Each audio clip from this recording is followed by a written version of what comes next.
Primeiro senador inscrito para arguição, indicado líder Rogério Marinho.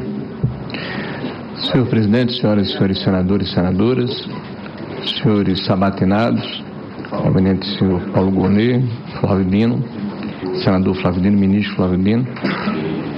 Bom, primeiro, dizer a Vossas Excelências que é uma responsabilidade muito grande, e eu fiz questão de ser o primeiro a falar, até para que fique claro qual é o nosso sentimento, de que forma nós estamos enxergando esse processo que hoje estamos todos submetidos.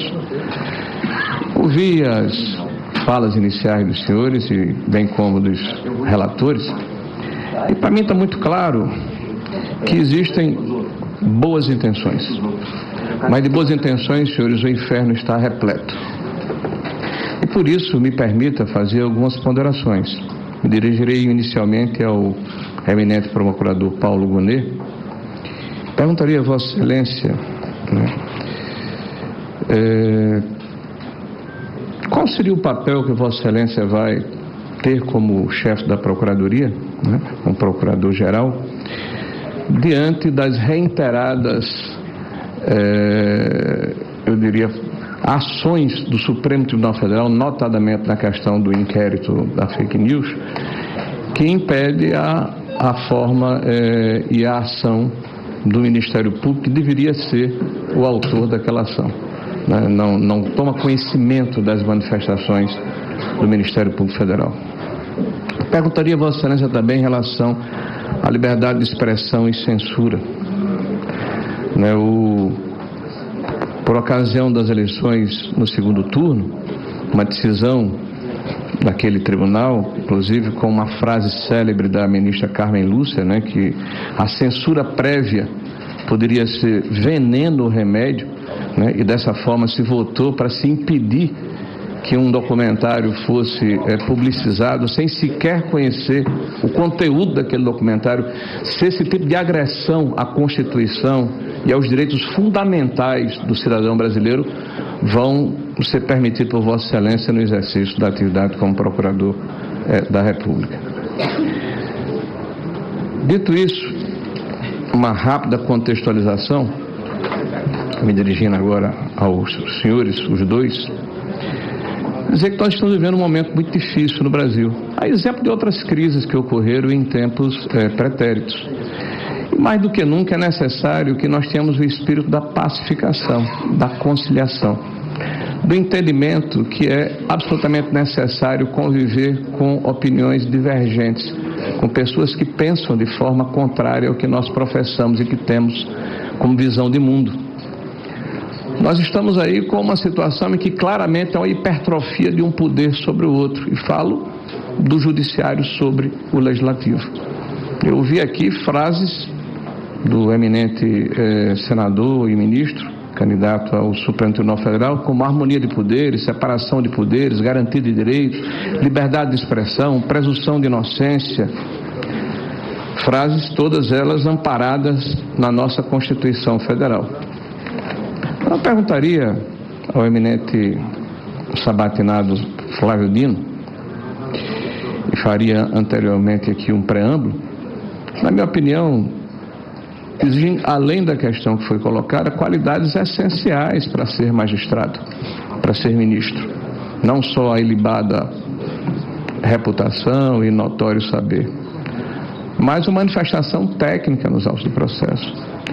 Então, recentemente, por exemplo, Vossa Excelência não teve como apresentar as imagens de 8 de janeiro do Ministério de Vossa Excelência. Mais de 200 câmeras, apenas 4 foram apresentadas. E Vossa Excelência, de uma forma jocosa, disse que não era o autor, ou o condutor, ou o gerente daquele contrato, então não tinha como apresentá-las. Não obstante, Vossa Excelência foi o primeiro, no dia 8 de janeiro ainda, de fazer julgamento prévio sobre aquele evento, de que as pessoas que haviam depredado e barbarizado eram terroristas e precisavam ser combatidos como tal. Vossa Excelência não teve o mesmo posicionamento por ocasião da questão da Alesp, por exemplo, recente, ou da depredação que ocorreu em 2017, na esplanada do Ministério, quando vários prédios foram depredados. Então, eu Acho que é uma qualidade que Vossa Excelência demonstra ter dificuldade de possuir.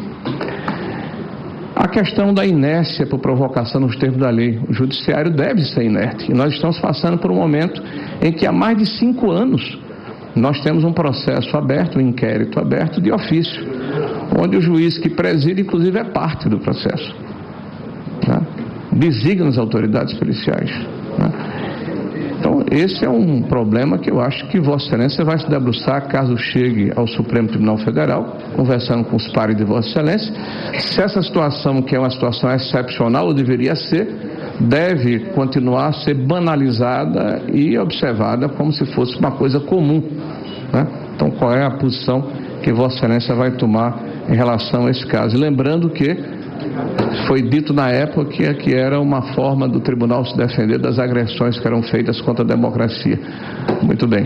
Se existia essa ameaça, ela foi, teoricamente, suprimida com o resultado das eleições. Nós já estamos há 1 ano das eleições e essa situação perdura e não vejo o horizonte próximo de término, de restabelecimento dessa normalidade democrática tão sonhada por todos nós e preconizada pelos fundamentos que Vossa Excelência, inclusive, fez questão de frisar.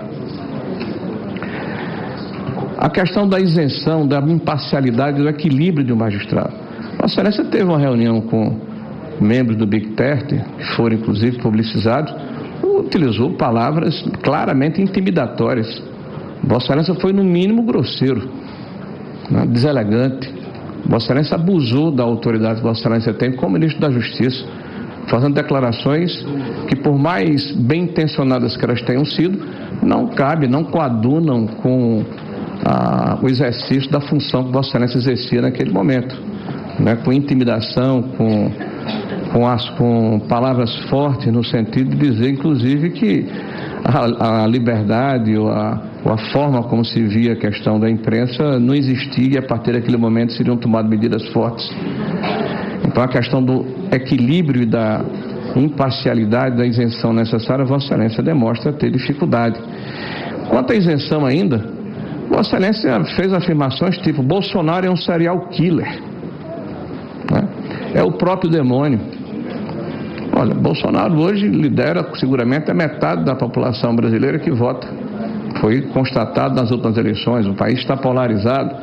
Vossa Excelência acredita que, caso seja ministro do Supremo Tribunal Federal, Vossa Excelência terá isenção para julgar o presidente Bolsonaro ou aqueles que têm uma questão ideológica com afinidade com o bolsonarismo? Para você que está no rádio, a gente já volta, são 11h13. Que deu, de que o bolsonarismo para Vossa Excelência é mais perigoso do que traficantes, né, do que marginais perigosos.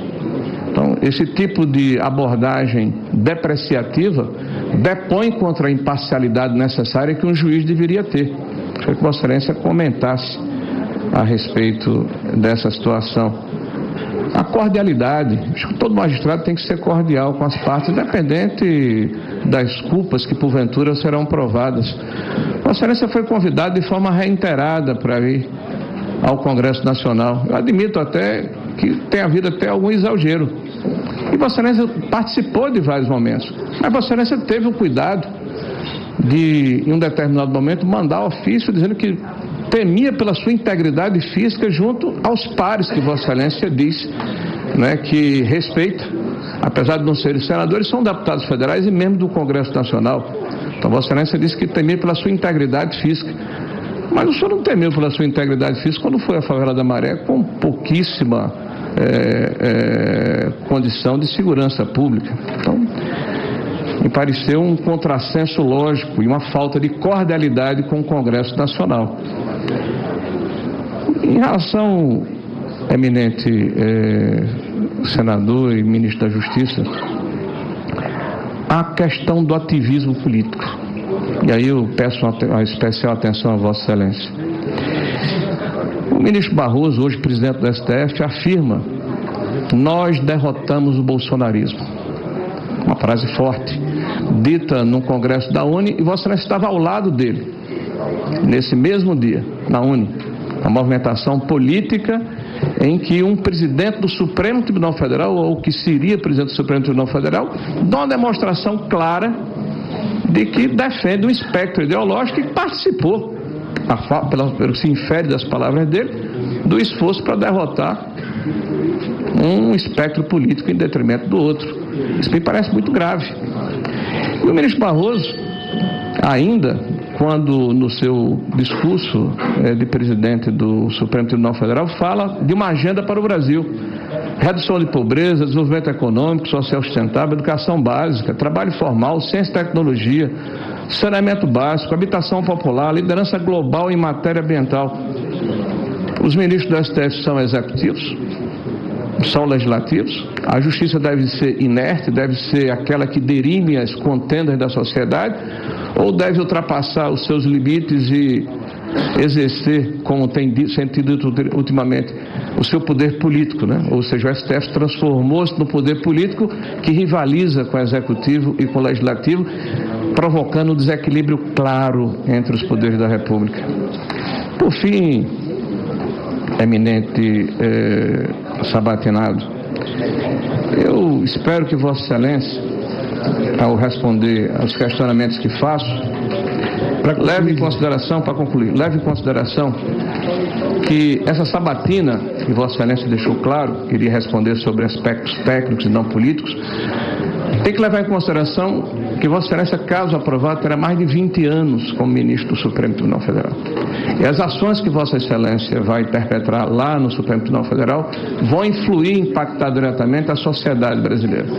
Então é justo que nós tenhamos de Vossa Excelência respostas claras a respeito desses questionamentos, para que nós tenhamos também qual é a nossa expectativa de como Vossa Excelência vai se comportar como ministro. Porque o discurso que Vossa Excelência faz, eu quero reiterar, eu concordo com ele, com as premissas que a Constituição aqui nos respalda. Mas a prática de Vossa Excelência como ministro da Justiça, recentemente não vou adentrar no passado, mas como ministro da Justiça que precisa ser alguém que tem equilíbrio. Vossa Excelência, infelizmente, demonstrou o contrário. Agradeço a Vossa Excelência. 11h17, a gente acabou de ouvir aqui na Jovem Pan o questionamento feito ao Flávio Dino e ao Paulo Gonet pelo senador Rogério Marinho, e as respostas vão começar agora, em primeiro, pelo Paulo Gonet. Com as ações dentro do inquérito, chamado inquérito da fake news no Supremo, e a outra questão relacionada com liberdade de expressão e papel do Ministério Público. Com relação ao primeiro tema, eu devo dizer à Vossa Excelência que eu tenho por princípio não me manifestar publicamente de algo que eu não tenha total domínio, que eu não tenha conhecimento pleno. Tem um outro princípio também, que é de respeitar ao máximo a autonomia dos outros poderes, dos colegas, das atribuições dos colegas dentro do Ministério Público. Também tenho como princípio me dedicar ao máximo às minhas atividades dentro das competências que me foram atribuídas para os encargos para os quais eu fui indicado. Então, com relação ao inquérito das fake news, o que eu posso dizer a Vossa Excelência é que eu não sei o que está acontecendo ali. Parte desse inquérito, segundo me consta, está em segredo de justiça. Quem atua nesse tipo de processo é o Procurador-Geral da República. Não me caberia buscar conhecer esse inquérito antes de merecer a confiança de Vossas Excelências e de ser nomeado pelo Presidente da República para o cargo. Portanto, eu lamento, mas eu não tenho informações que me permitissem uma abordagem não leviana, uma abordagem que pudesse ser realmente construtiva e objetiva sobre o assunto. Com relação ao papel do Ministério Público no campo da liberdade de expressão, o que eu posso dizer é que o Ministério Público sempre vai procurar preservar todos os direitos fundamentais e todas as liberdades. Mas nós sabemos que os direitos fundamentais, eles muitas vezes entram em atrito com outros valores constitucionais. E aí eles precisam ser ponderados, para saber qual daqueles que vai ser o predominante numa determinada situação. A liberdade de expressão, portanto, não é plena. E a liberdade de expressão ela pode e deve ser modulada de acordo com as circunstâncias. Por exemplo, o senhor não vai ter uma liberdade de expressão plena no âmbito comercial. Há limitações para o que se pode afirmar num informativo com índole publicitária. Há certas limitações à liberdade de expressão conforme um assunto esteja ou não em segredo de justiça. Até considerações de ordem da moralidade pública predominante também implicam algumas restrições à liberdade de expressão. O ambiente em que a liberdade de expressão vai ser invocada também vai ser relevante para apurar a sua exata extensão. Para dar o exemplo clássico, se alguém aqui dentro desse recinto gritasse fogo, né, pode-se imaginar o tumulto que não geraria. Daí a gente pode dizer que vamos calar isso. Bom, gente, são 11h21 agora, nesta quarta-feira. A gente está acompanhando desde o início do Morning Show essa sabatina envolvendo Flávio Dino e Paulo Gonet. E nós vamos continuar. Turma, vamos voltar para Brasília, lá para a CCJ, no Congresso Nacional. A resposta de Flávio Dino aos questionamentos de Rogério Marinho agora. Federal, e foram consideradas desnecessárias pela Polícia Federal porque eram corredores vazios, já que não houve invasão no Ministério da Justiça.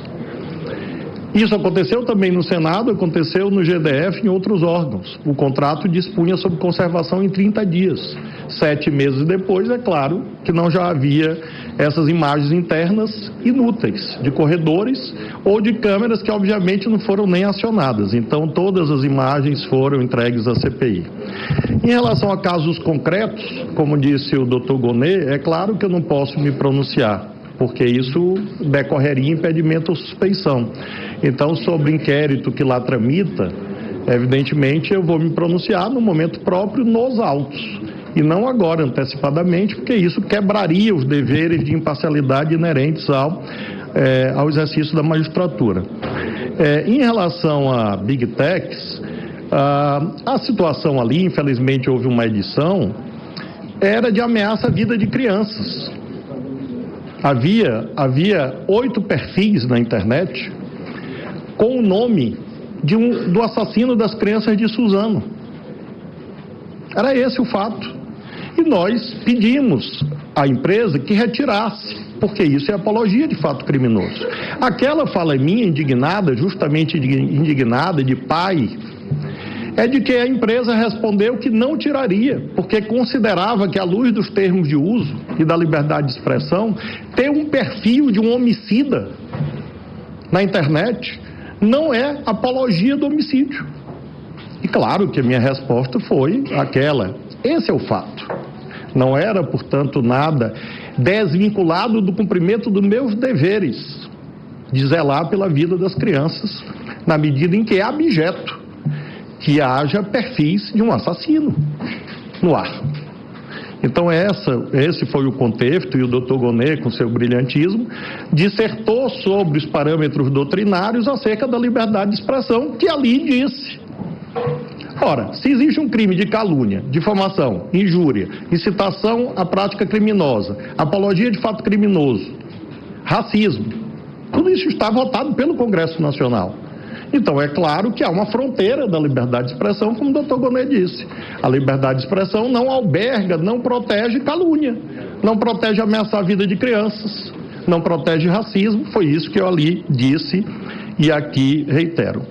Sobre comparecimento ao Senado e à Câmara. Senador, eu compareci aqui 8 vezes. tenho certeza que sou o recordista de detentor de convites e convocações. São mais de 120 convites e convocações. Atendi as que foram possíveis. Ainda assim, aqui estive durante 29 horas e 30 minutos. A minha presença na Câmara, no Senado, nesse ano, completou 29 horas e 30 minutos de atendimento a convocações e convites. Isso, claro, é uma prova de respeito às casas parlamentares. E, finalmente, sobre o Complexo da Maré. Eu tenho aqui os ofícios e todas as senhoras e os senhores, assim como eu, conhecemos bem a realidade brasileira. Dizem que eu subi o morro. Não havia morro. Houve um ingresso em 15 metros a partir da Avenida Brasil, atendendo a um convite. E eu tenho aqui os ofícios. Estão aqui. 3 dias antes foi comunicada a Polícia Rodoviária Federal, foi comunicada a Polícia Federal, foi comunicada a Polícia Civil do Rio de Janeiro, foi comunicado o Corpo de Bombeiros do Rio de Janeiro, foi comunicado a Polícia Militar do Rio de Janeiro, todos previamente, e todas essas instituições estavam presentes lá. Eu não sei também de onde tiraram essa história de que não havia segurança. Havia, de todos esses órgãos aqui, que foram comunicados 3 dias antes da visita. Então, esses foram os fatos. É claro que ali compareci, considero que é dever do cargo atender a todos os convites que venham da sociedade, assim como eu reúno com empresários. É claro que eu atendo convites das pessoas mais pobres também, e fiz isso a minha vida inteira. E fiz com total segurança a minha integridade física, até porque ali está a minha esposa e nós temos filhos, e claro que eu não compareceria sem segurança. E portanto, essa é a prova, e eu me faço acompanhar aqui sempre de provas documentais que lastreiam as afirmações que tenho aqui feito.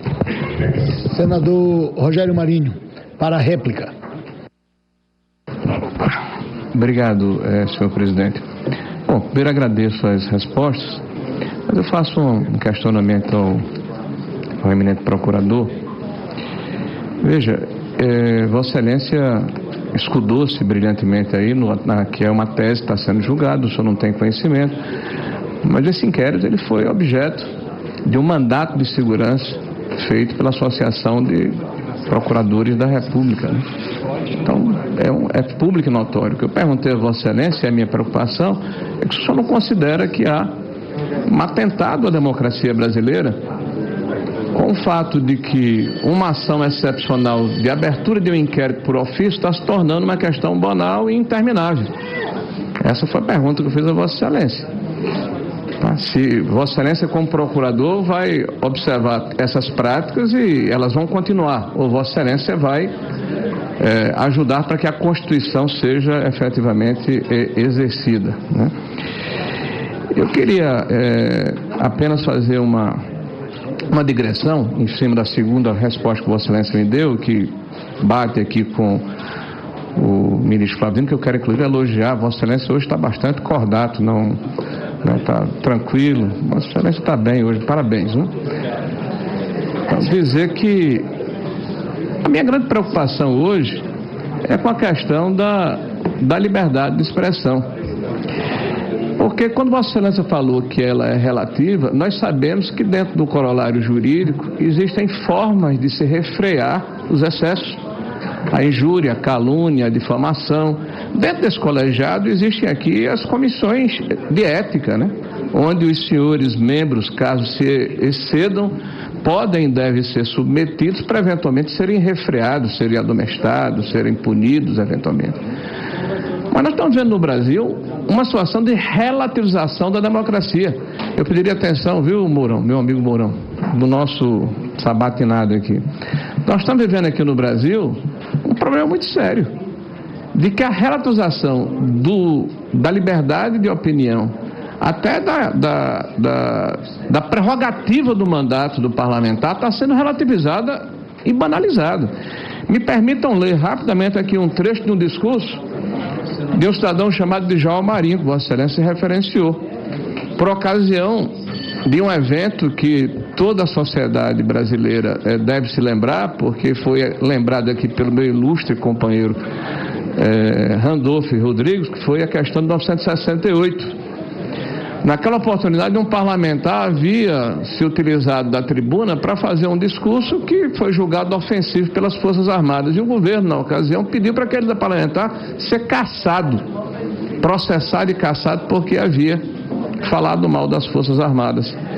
E ele disse naquela oportunidade o seguinte, ele citou aqui uma frase do juiz Black, dizendo o seguinte: em última instância, e eu chamo a atenção de Vossa Excelência, todas as dúvidas nesse caso se fundem numa só: saber se nós como povo tentaremos em atitude medrosa e fútil preservar a democracia com métodos totalitários, ou se de acordo com as nossas tradições e a nossa Constituição teremos a confiança e a coragem de ser livres. Veja, a censura prévia, o cerceamento da liberdade de opinião, a desmonetização dos sites, a prisão de jornalistas. E ele prossegue: o que está em jogo nesse lance é saber se poderemos praticar a Constituição adotando métodos totalitários de sufocação à liberdade de palavras frouxamente, ou se defenderemos essa liberdade mesmo quando a palavra é injustamente. E concluo, senhor presidente, a palavra é injustamente usada, confiando em que possa ser contestada, não pela brutalidade do silêncio forçado, mas pelo contrário, pela ampla discussão, a fim de que o abuso seja afinal corrigido. Eu deixo essas palavras do passado, de alguém que já faleceu, para dizer a Vossa Excelência que mais do que nunca nós precisamos de tolerância, de pacificação, que a beligerância, né, que a truculência, que a forçação de situações em que impede que os cidadãos brasileiros possam se manifestar está gerando um clima insustentável nesse país. E Vossas Excelências, caso sejam efetivamente convalidados pelo plenário nas ilustres e importantes posições que Vossas Excelências hoje estão sendo sabatinados, eu rogo que tomem atitude nesse sentido, né? Se coloquem dessa forma e defendam, sobretudo, a Constituição. Muito obrigado. Vou conceder o nosso sabatinado. Vai se ausentar. Vou passar, como ele fez a pergunta ao doutor Paulo, eu vou passar para tréplica ao doutor Paulo. Obrigado, presidente. Obrigado, senador. Mais uma vez, o que eu posso dizer é que todas as vezes que o Senado chamar o Procurador-Geral da República a prestar informações, qualquer que seja o Procurador-Geral da República, ele só pode prestar as informações de que ele esteja seguro, né, para ser, inclusive, intelectualmente honesto e funcionalmente responsável perante essa casa. Com relação a esse tema do inquérito das fake news, eu volto a dizer, qualquer menção que eu fizesse, qualquer avaliação que eu fizesse, seria leviana no sentido de que não conheço o processo na sua inteireza. Não sei quais foram as manifestações que o Procurador-Geral da República expendeu nesse processo. Mas o que eu posso assegurar a Vossa Excelência... Para você que está no rádio junto com a gente, são 11h37, a gente já volta. E vier a ser nomeado Procurador-Geral da República, eu pretendo exercer as atribuições do Ministério Público na sua inteireza e, como é até um dever imposto pela lei orgânica do Ministério Público, que Vossas Excelências editaram, votaram e discutiram, eu pretendo defender também todas as prerrogativas do Ministério Público. Esse é um dos deveres do Ministério Público, especialmente do Procurador-Geral da República. Muito obrigado. Senhor presidente, sem querer atrapalhar o processo, é porque apenas uma pergunta essencial não foi respondida pelo eminente Flávio. Só uma pergunta. Eu fiz várias, ele não quis responder outra, mas uma é importante. Eu perguntei se ele se julgaria impedido de se posicionar em relação ao presidente Bolsonaro lá no STF. Só fazer um registro aqui que a gente vai seguir esse rito que nós estabelecemos antes do início da sessão. 10, 5 e 5. Nessa tese aqui, vai começar Só para fazer esse... Apenas essa concessão, dada a magnidade do orçamento. Oi? É só essa única... Mas eu não posso continuar aqui? Pode. Então, agora eu só pediria a Vossa Excelência, quando ele voltasse, ele só respondesse a isso. Não, o Cajuru, isso aqui é uma sabatina, Cajuru, calma. Isso é uma sabatina.